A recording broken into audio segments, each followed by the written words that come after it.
अस्सलाम वालेकुम वरहमतुल्लाहि वबरकातुहू। आज सूरतुल बकरा की आयत नंबर 119 पढ़नी है हमने इंशाअल्लाह। रब्बी शुरह ली सदरी व यस्सिर ली अमरी वहलुल उक़दतम मिन लिसानी व यफ़क़हू क़ौली रब्बी ज़िदनी इल्मा रब्बी ज़िदनी इल्मा रब्बी ज़िदनी इल्मा। बिस्मिल्लाहिर रहमानिर रहीम। इन्ना अरसलनाका बिल हक़्क़ि बशीरन व नज़ीरन व ला तुसअलु अन अस्हाबिल जहीम। इन्ना बेशक हमने अरसलना का भेजा है आपको ए नबी बिल हक की हक के साथ यानी सच्चाई के साथ, बशीरन खुशखबरी सुनाने वाला, व नज़ीरन और डराने वाला। यानी इससे हमें ये बात पता चलती है कि आप सल्लल्लाहु अलैहि वसल्लम की रसालत जो है वो बरहक है। यानी अल्लाह ताला खुद फरमाते हैं कि हमने आपको सच्चाई के साथ भेजा है, यानी आप एक सच्चे नबी हैं। आपके ऊपर जो किताब है वो भी सच्ची, जो शरीयत मिली वो भी सच्ची है। बशीरन खुशखबरी सुनाने वाला, किसको? जो मानने वाले हैं, जो अल्लाह ताला के अहकामात को मानने वाले हैं, जो आपकी बात आपकी तबलीग को मानने वाले हैं, उनके लिए खुशखबरी है जन्नत की। यानी आप उन्हें जन्नत की खुशखबरी सुना दीजिएगा। और जो ना मानने वाले हैं, कुफर की तरफ जाने वाले हैं, निफाक की तरफ जाने वाले हैं, हिटदर्मी जिद अनाद की वजह से नहीं मान रहे, तो उनके लिए आप क्या हैं? डराने वाले।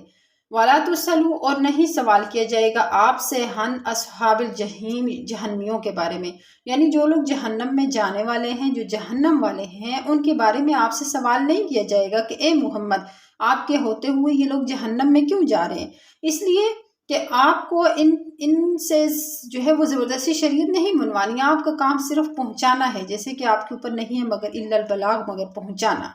और दूसरी अगर शाद हुआ कि आपको इनके ऊपर दरोगा नहीं बनाकर भेजा गया कि आप ज़बरदस्ती डंडे के ज़ोर पर डंडा लेकर इनके सर पर खड़े हो जाएं कि ये इस तरफ चलना है, इस तरफ नहीं चलना, ये काम करना है, ये काम नहीं करना है। इस तरह ये जिम्मेदारी आपकी नहीं है। आपकी ज़िम्मेदारी सिर्फ तक पहुँचाना है, अल्लाह ताला के अहकामात को पहुँचाना है। आगे ये मानेंगे तो उनको जन्नत की खुशखबरी है, जो नहीं मानेंगे तो उनके जहन्नम की उनको जहन्नम से डराना है। तो यहाँ पर यानी आपका काम सिर्फ पहुँचाना है। आगे जो अमाल करेंगे उनके अमाल के मुताबिक उन्हें जज़ा और सज़ा मिलेगी। आप उनके लिए खुशखबरी सुनाने वाले हैं, यानी खुशखबरी जो अच्छे अमाल करेंगे उनके लिए खुशखबरी है जन्नत की। और चूँकि आप सल्लल्लाहु अलैहि वसल्लम के दिल में ये इस बात पे दिल आपका थोड़ा परेशान हो जाता था कि लोग नहीं मानते थे। जैसे बाज़ के बारे में आप दुआ भी करते थे कि या अल्लाह तू इसको ईमान कबूल करने की तौफीक दे, ये दायरा ईमान में दाखिल हो जाए। और जो नहीं मानने वाले थे, जैसे कि बड़े बड़े सरदार थे, तो उनके बारे में आप परेशान भी होते थे कि काश कि ये इस्लाम ले आएँ। तो अल्लाह तबारक व तआला ने आपको तसल्ली दी कि आप जो हैं आपका काम सिर्फ पहुँचाना है, आगे उनके के लिए फ़िक्र करने की ज़रूरत आपको नहीं है।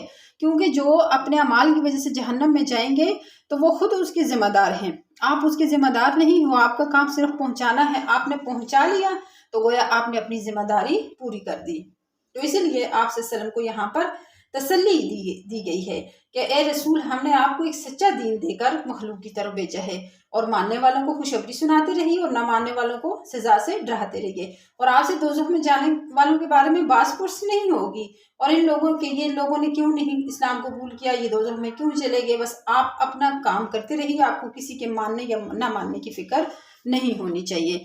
और यहाँ से इस बात का हमें पता चला कि अल्लाह ताला ने नबी करीम सल्लल्लाहु अलैहि वसल्लम को रसूल बनाकर भेजा, ना कि माबूद बनाकर भेजा। माबूदियत और उलूहियत में आपका कोई हिस्सा नहीं, आपको अल्लाह ने रसूल बनाकर भेजा है, माबूद बनाकर नहीं भेजा। और दूसरा कि आपकी रसालत बिल्कुल बरहक है, यानी अल्लाह ताला ने आपको खुद फरमाया कि हमने भेजा है नबी आपको बिलहक की सच्चाई के साथ, यानी बरहक आपकी रसालत है। आपको मिलने वाली शरीयत, आपको मिलने वाली किताब, आपको मिलने वाला पैगाम, ये सब बरहक हैं, यानी सच्चे हैं। इनमें किसी किस्म का कोई शक की गुंजाइश तक नहीं है। शक करना तो दूर की बात, शक की गुंजाइश तक नहीं है। वमा अलैना इल्लल बलाग।